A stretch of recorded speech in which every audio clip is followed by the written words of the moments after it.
Hey there, beautiful soul, and welcome to the Sacred Style Podcast, a safe space for empaths, coaches, healers, and artists, where we explore the intersection of spirituality, entrepreneurship, personal branding, and the fine art and journey of being human. Hosted by Daniela West, artist, designer, brand coach, astrologer, and founder of the Humanista Co-Creative, where we transform spiritual brands into spiritual magnets through soul-led coaching, design, and education. In today's episode, I'm super excited for a guest speaker. We are going to be speaking about the transformational journey of pivoting from corporate burnout to CEO of a soul-aligned business. This is very exciting. To expand more on this, I'm speaking with Anvita Jain, a career transition coach who empowers burnout, high-achieving women to rise from corporate leader to CEO of a soul-aligned business. Anvita utilizes her expertise in navigating 4 career pivots over the last decade, putting words to people's deeper challenges and road mapping to guide women on a clear, impact-driven path forward that centers their wellness, passions, and purpose. So, Anvita, super excited to have you. Welcome. How are you? Thank you. I'm super excited to chat today and about this topic. I think it's a question that's on a lot of people's minds today as there's so many options available for career paths. And I'm just happy to shed more light as to what that can look like. Yes. Yes, I'm super excited to hear more about your experience, your wisdom, your tips for, this wild, wild world that we're living in. I can imagine there are a lot of people navigating a lot of uncertainty and questions about their path, their purpose. The work industry as a whole is going through so many rapid shifts. So I'm really excited to have you. And I know it's going to be a very juicy conversation. Yes, I think this is a very, like you said, it's a collective shift that's happening. I know a lot of people probably agree with me when I say just uh, forging a career path, let alone corporate or not, Mm. feels like the wild, wild west right now. The world feels like the wild, wild west right now. And I think there's this story that sometimes there's a story perpetuated in the collective that change is wrong. Mhm. Or it's very often internalized, I find among clients, is like, I am wrong. I have experienced this myself where I internalize changes happening in my external environment as my fault. And I Mm. think that would be a big thing to talk about is a lot of my journey has been around shifting my relationship to change and continuously shifting my relationship to change. It almost sounds ironic because it's like changing my relationship to change. But that is really what it comes down to is change is becoming more and more normal. So pivoting is becoming a key skill. It's becoming a money skill at this point. The ability Mhm. to pivot when things come up without making it about yourself. I think that is the big thing that I'm finding because in fear, the voice of fear can often say that, oh my God, change. That's the way our nervous system is programmed, is that change equals we are in danger. But Mhm. the truth is that most changes in our environment are not life-threatening changes. They may be challenging, they may require different thinking, et cetera, but they're not truly life-threatening. So I Mhm. think that's the key distinguisher first is that I would say only 1% of the actual changes that happen in your life are even potentially life-threatening. But knowing how your nervous system works helps kind of clarify, okay, if I'm, for example, if something comes up at work, I know a lot of people probably experience that, like something comes up at work that might feel like a fire at work, Mhm. realize that you're feeling like you may be internalizing that fire because your nervous system thinks it's life-threatening, but that doesn't necessarily mean it's life-threatening. There are Mhm. usually options out in most cases. Now, I'm not Mhm. talking about survival means, right? So I completely understand. I just saw 1111. I don't know if you guys believe in Oh, angel I numbers. love that. Just Yeah. looked up and saw it on my laptop as I was saying that. But that would be the first thing I think that I can pull that thread further is changing your relationship to change. Mm, changing your relationship to change. I love that. I love that perspective. I think change, uh, you've probably heard the phrase, the only constant in life is change. I don't know who coined it, but it's always Yeah. stuck with me. It's always stuck with True. me. One of the things that I wish people would teach, in society, like, I don't know, elementary school, middle school, I wish that we were taught more of the skills needed to embrace change and adapt to external change as well. I'm super curious about your journey in particular that led you into this type of work and led you into this type of change growth mindset. How did you get here with us today? Yeah, so when I was younger, I was, and I think again, this is probably another relatable experience is you're asked, when you're 5 years, what do you want to be when you grow up? And Hmm. it's like, as a kid, I had so many different answers. I think my answer probably changed every week. I remember the most vivid answer I remember is being a spy. But I didn't think about think about that. I share that answer to say like I lived in a world of possibility when I was a Hmm. kid. That is what, like, it didn't bother me that my answer changed every week. That wasn't even a problem.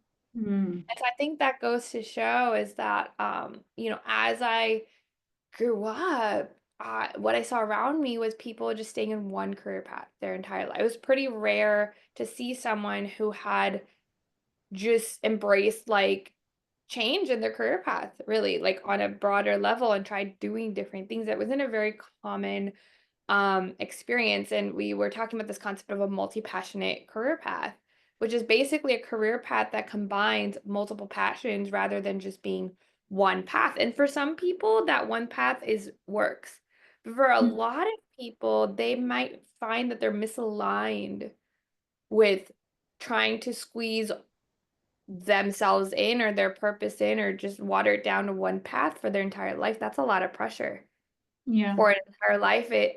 So I felt that same pressure when I tried to squeeze myself into one path. So I kind of tried to distill myself into the path that I saw that offered security around me, which was engineering. And, that was what I studied in college. That's where I started. And lo and behold, that was not my fit.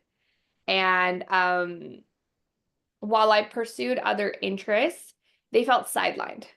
And I kind of Mhm. sidelined my passions. And that was the worst thing I could have done because I truly believe that one's passions are like the gateway to how we're supposed to bring about our purpose into the world. Like our passions aren't just interests, and there's nothing wrong with just exploring them however you explore them, but I believe there's a deeper purpose to our passions. They're not Mhm. just given to us by accident. They're kind of God-given gifts. There's a Mhm. reason. They're like little breadcrumbs, like you're following a trail. And so sidelining them was I was doing a disservice to my path in the world and how I meant to impact people. So that's what I found is that's what I kind of did multiple career pivots throughout my 20s, just trying to find the path. And the pressure of that, like the path, was the issue because there was nothing wrong with the path I was taking. There was nothing wrong with switching in the first place. So I kept making every career change, unless it was the one, wrong. Hmm. And I finally came to a point where I forget. I was honestly, I think I was just exposed to more people doing different things, especially particularly entrepreneurs.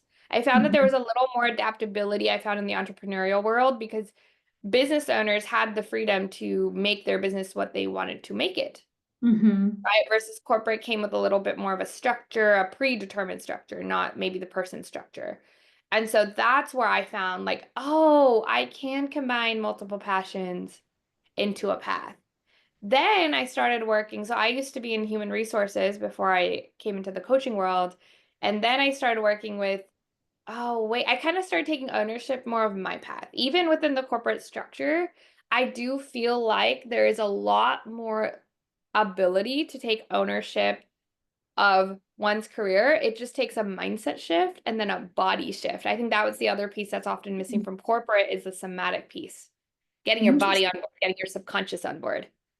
Oh, I love that. That's how I came into this work is like career pivoting as a way to more as a tool to live a multi-passionate career path if that's what you want to choose.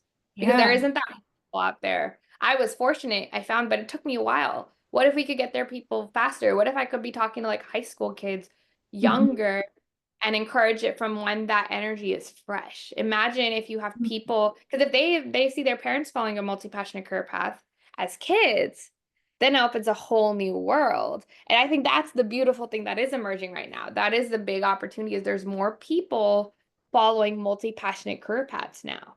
It's a lot more Mm. normalized. It's going to become a not, lot more normalized with AI and all the changes happening. Like it's going to Yeah. be required at Yeah. some point to be able to adapt, even within one career path, right? Even if you are an engineer, doctor, lawyer, you're going to need to learn new skill sets. You're going to need to adapt. So let's talk about pivoting now because pivoting Yeah. is an essential skill now. Yeah. 100%. Yeah, you made so many good points there. I think the first one that stood out to me is the trend that you are noticing now in terms of even if you're sticking within the same career field, the same path, with the rapid rate of technology evolving and AI coming in and all sorts of new skills and platforms being introduced to us. Yeah, even if you're going to be an engineer the rest of your life, let's say, and that is your calling and that is your passion, there are still going to be new changes thrown your way in the same field. So I do think you made a really good point. It's like it doesn't even matter what path you're on. The pivoting will need to occur at some point, you Yeah. know? Yeah, you're gonna I think that was the thing that really got me into this work is I believe that some part of life is always in transition. Hmm. It's just constant. You're never gonna be at a point where you're not transitioning in at least one place. I find that because I um grow, I essentially everything is tied to my identity, right? Hmm. Every part of my life. And so if I'm going through a shift in one place, chances are I'm going through an identity shift of some kind or not.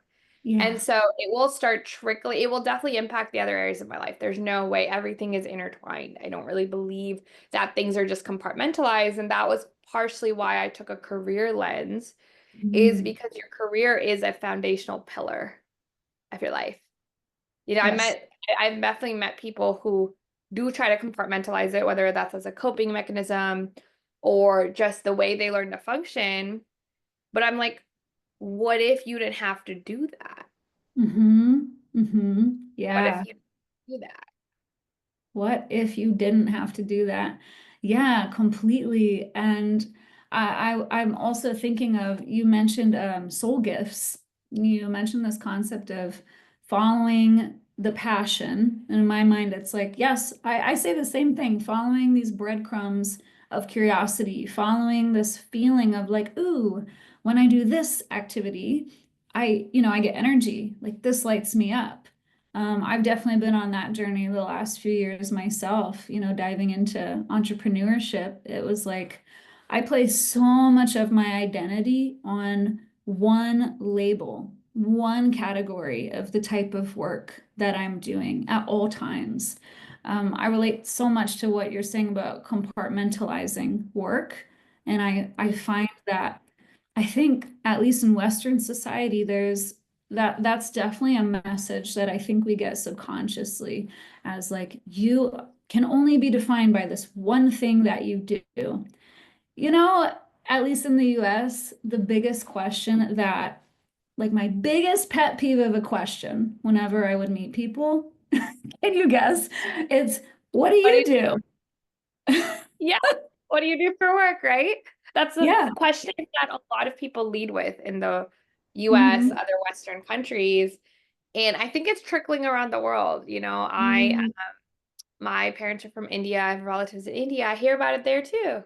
Mm. Like that's the eastern side, that's the other side of the world. So Yeah. I think there's also a collective like world kind of trend happening towards hyper work, and it's kind of coming, it's gonna come at some kind of a breaking point.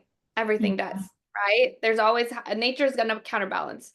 And I think that's a beautiful thing that is really cool about being in the entrepreneurial space where you and I are connecting with like healers who are Mhm. becoming leaders. That's, Yeah. I think, the cool thing is me and you play in that space. And Yeah. what I've noticed from taking on this entrepreneurial journey and connecting to more of those people, it's honestly given me more optimism because there's always two sides to every coin. Nature always has, it's like a dual nature. And I think, um, yes, you can look outside and see all the wild, wild west. And also, out of that opportunity, again, change, this is goes back to like change is also opportunity. Mm.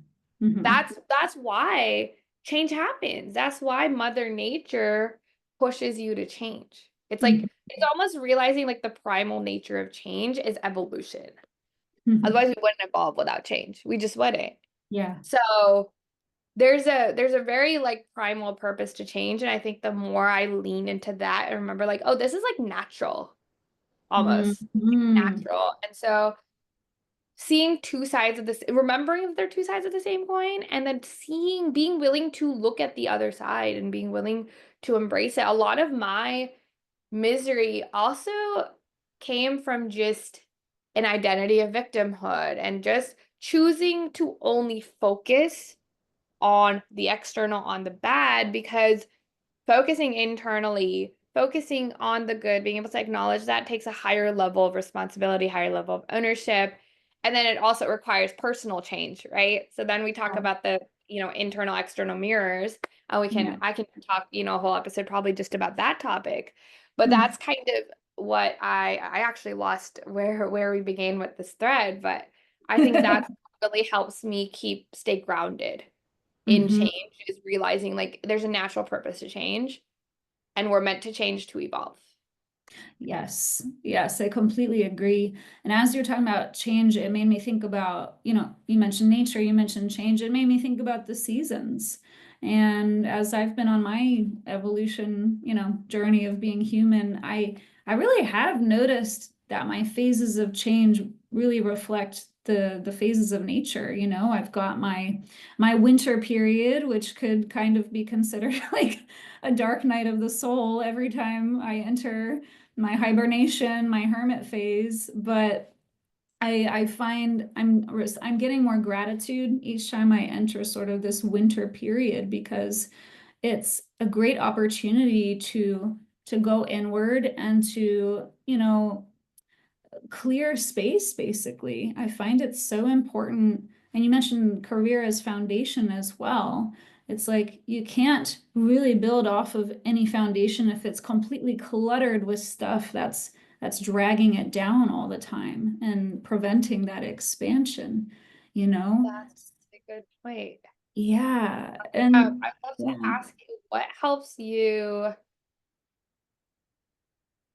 align with your seasons, like, and just embrace Mm. them. You mentioned a lot about being able to like embrace that and the purpose of that. So I'd love to hear more about for our listeners too, is how do you embrace your seasons?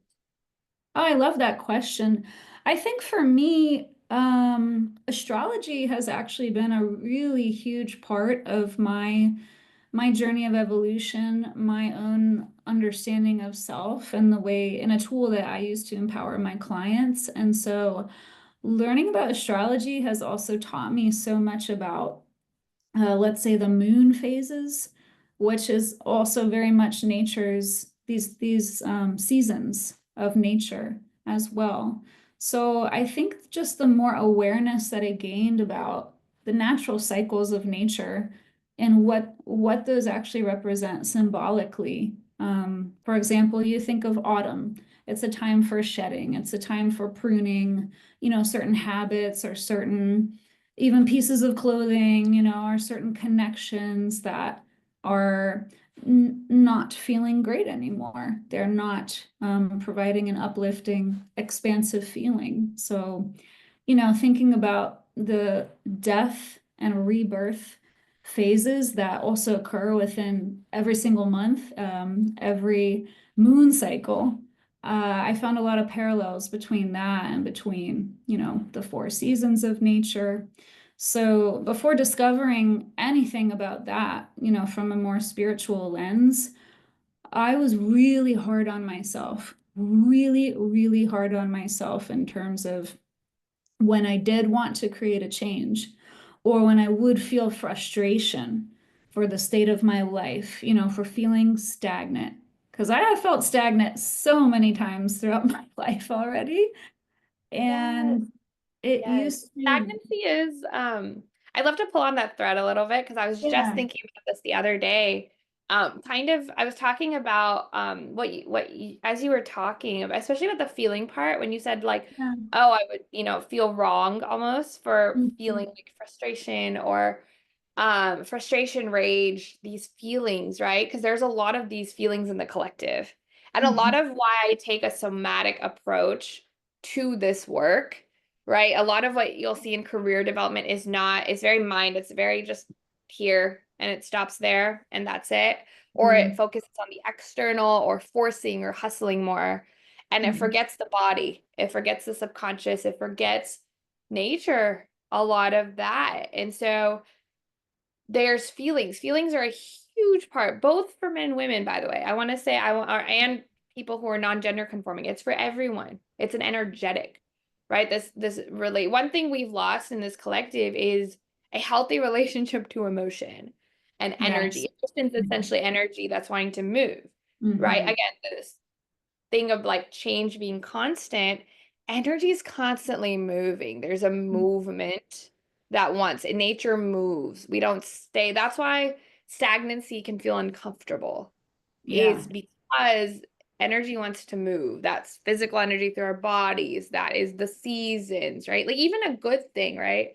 I think sometimes when we reach a destination or we reach a goal, there's part of us that's like, oh, I'm done. Cool. But then lo and behold, at some point you're gonna want something more, right? There's gonna be Yeah. another desire. So going back to the feelings, there's also been a story in the collective. I feel like that's internalized for a lot of children is feelings are wrong. I am wrong for having feelings. Feelings are wrong. But the thing is, humans don't consciously decide how they feel. It's Mhm. usually based in the energy that wants to either move through them or out of them. So it's Yeah. either like an felt sensation from the past, or it's a sensation that just like naturally wants to just move through. That's all emotion is. So it just exists.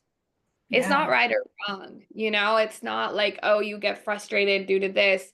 That's like you choosing to be frustrated. I would say the choice is how to relate to the emotion, but the emotion itself is not a choice. Even if you're angry, I'm trying to think of some of the emotions that tend to have the bad rap. Sad. Mm. There's nothing wrong Depression. with you. Yeah, exactly. Like there's nothing wrong with those emotions. It's just the Right. emotion that's moving through you. The Yeah. choice is actually in how you move with the emotion, how you relate to the emotion, how you ride the wave. I have a coach right now, Meg Zeke, who likes to, Meg Zeke and Jasmine Mara. They, like to say it's how you ride the wave. So I want to offer that to the audience because that is more it's more about building a relationship with the emotions rather than making them wrong. And that's a Yeah. concept for me, it's a constant recommitment.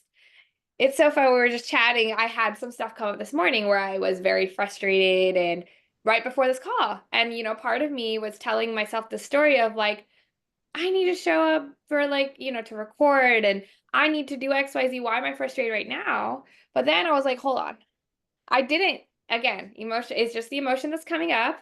So we're just going to ride this wave. And lo and behold, now it's inspiration for us to talk about on Yeah. this call, right? So, like,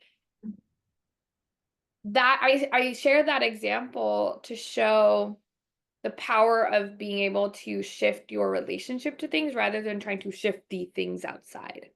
Because the relationship to that, I think that's a huge kind of distinction. And like, it's really usually about for me, it's been a lot about how do I relate to what's happening in front of me, almost like a canvas, almost like the world is a canvas, and I get to choose how to relate to it Mhm. versus trying to force at the outside like it's a dollhouse or something where I can like move the pieces. I think that's a Ah, difference. I like that. Yeah, that's a really great perspective, and I think something else I was hearing in that, in terms of our how we relate to what we're feeling. so much that I experienced when it came to learning about emotions, gaining more self-awareness, understanding my triggers and that kind of thing, the more inward I went, the more I realized how much shame I had been carrying and how much shame I had been attaching to feeling what society deems as more negative emotions, but they don't have to be negative. They're simply emotions. I would be curious, like, what your perspective on shame is along this journey. Oh my gosh, shame is a gnarly one, isn't it? Shame Yeah. is a gnarly one. I think the thing that really one, I didn't even realize how much shame I held. I think it was very subconscious for me. It was underneath my awareness. So that was the first part, is like remembering that shame is a thing.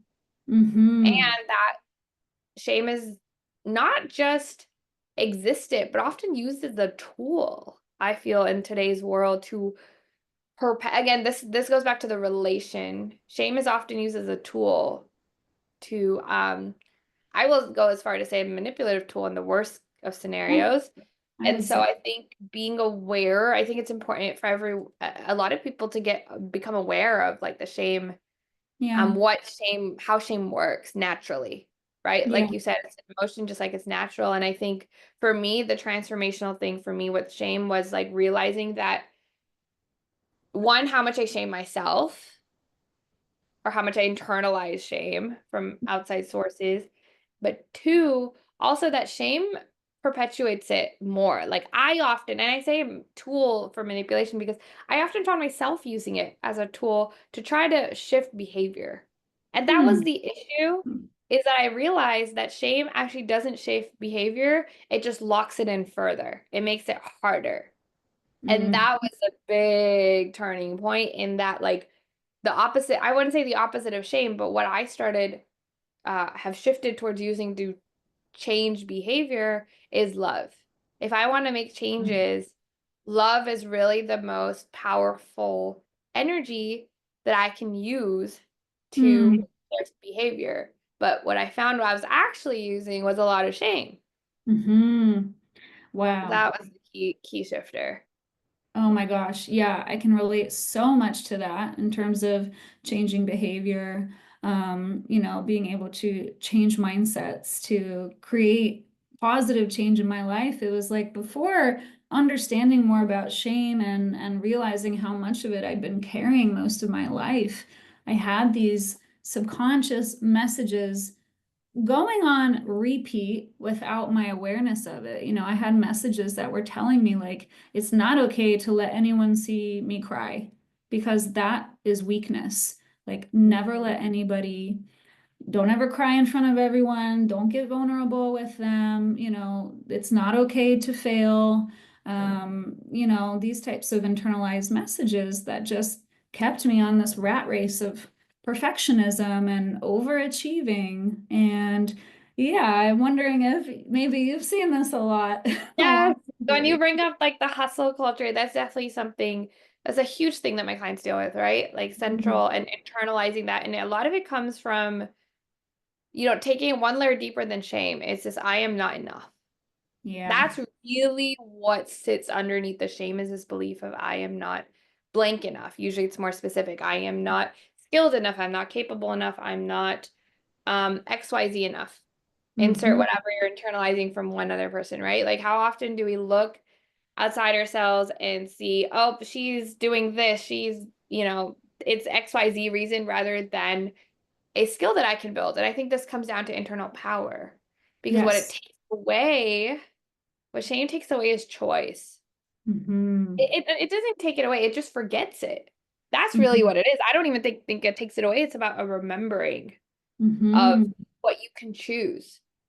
That now, for example, with hustle culture, for example, like that is rooted in shame, right? That's like a collective shame. And it comes, like I said, a lot of it comes from a sense of proving through action, through achievement. Yes. And really, it's just a call, really, to like feel enough. But here's Hmm. the thing, what if you're already enough? What if you just are enough? Yeah. From that place, there's a fullness, right? The fulfillment. A lot of people I know try to look for this career. Sometimes it's career, sometimes it's something else. But a lot of my clients are looking for the career to fill the space within themselves. And Ooh. that will never be possible. The career cannot fill the space inside self. That's a huge thing. And I don't even think it took me ages to realize that. And I still have to remind myself Mm.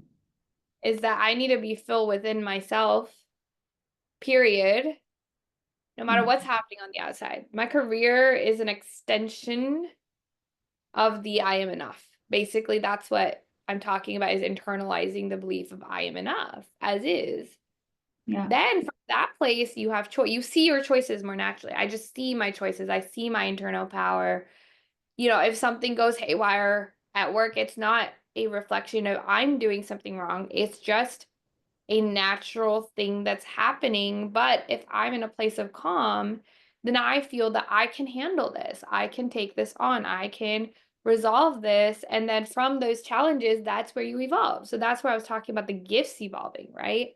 Gifts Mhm. evolve challenges. That's what I really feel like. I found the areas that I'm the most been the historically the most challenged in are where my gifts are.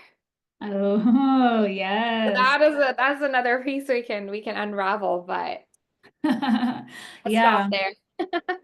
Yeah, no. Oh my gosh. I know there's so much we can dive into. Ugh, there's just so much. We may have to do a part two, honestly, of Yes. Yes, I don't expect this to end at a cliffhanger. And I'm like, I man, I want to know. go now. Well, But I think we can bring it on home because so much of what we've been talking about is really tied to the power of a multi-passionate career path and this idea that we are so much more than just our job, just our career, just one label. And I would really love to, I would love to leave the audience with like one final juicy nugget of your brilliant wisdom and your advice. So if we are thinking about someone in the audience who, let's say, feels really stuck in their career, really unfulfilled, what kind of advice would you give to them? Especially someone, let's say, who is thinking about maybe transitioning from corporate to entrepreneurship to use more of their gifts. Do you have any little nuggets of wisdom you'd like to share? yeah, I think if I were to tell that person to take maybe two or three next steps, I think what I would give them is one, your passions are your purpose, right? So don't ignore your passions. If anything, it can be tempting when we're feeling stuck to just let go of everything. Don't Mhm. let go of the passions. Even if it's just one passion, 5 minutes a day, this is where you need it most, is when you feel stuck, when you don't feel like doing those. That's the point at which you want to maintain your self-care practices, your hobbies.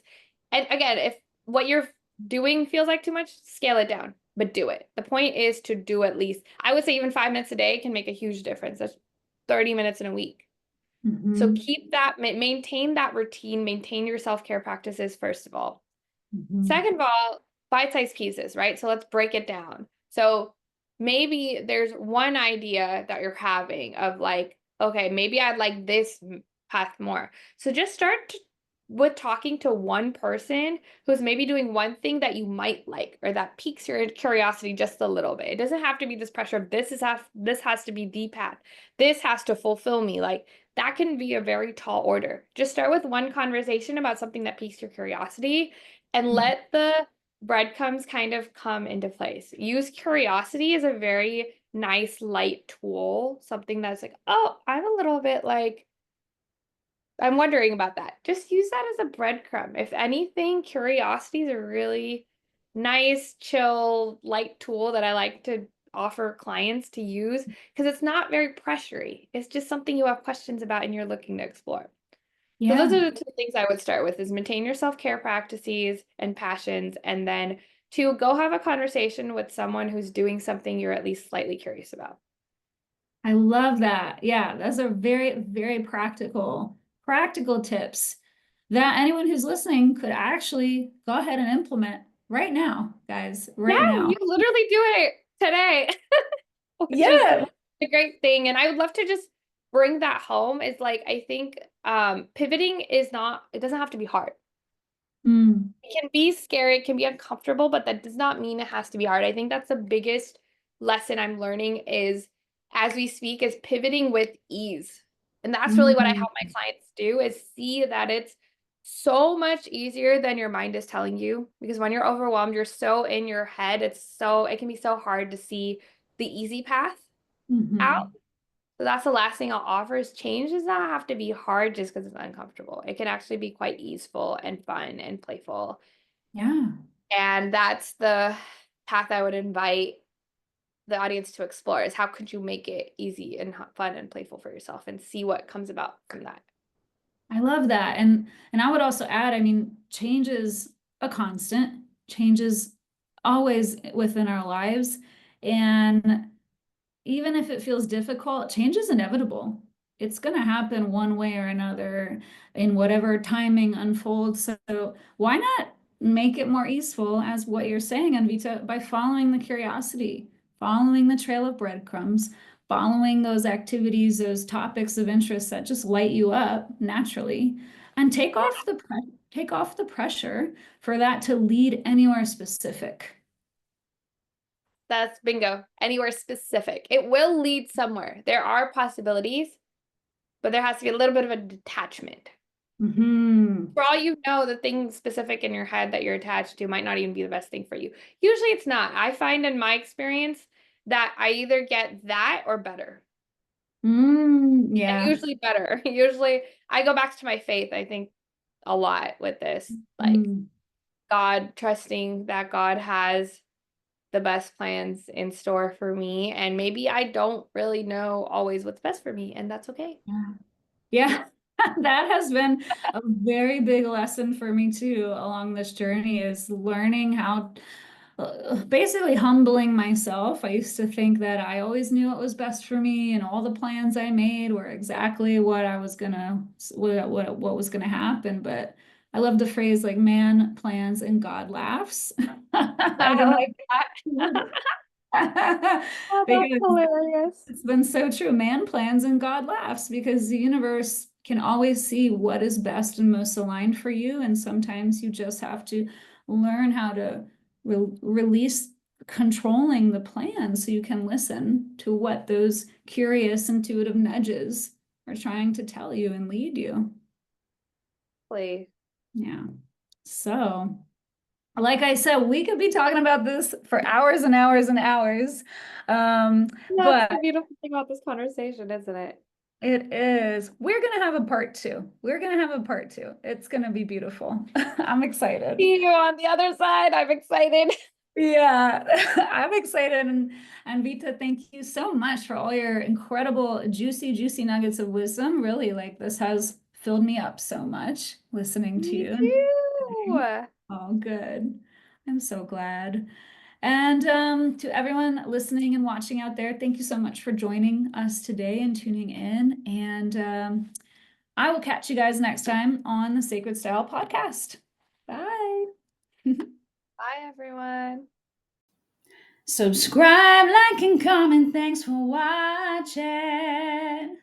Thank you so much for watching. Please like, subscribe, and comment if you found this video helpful.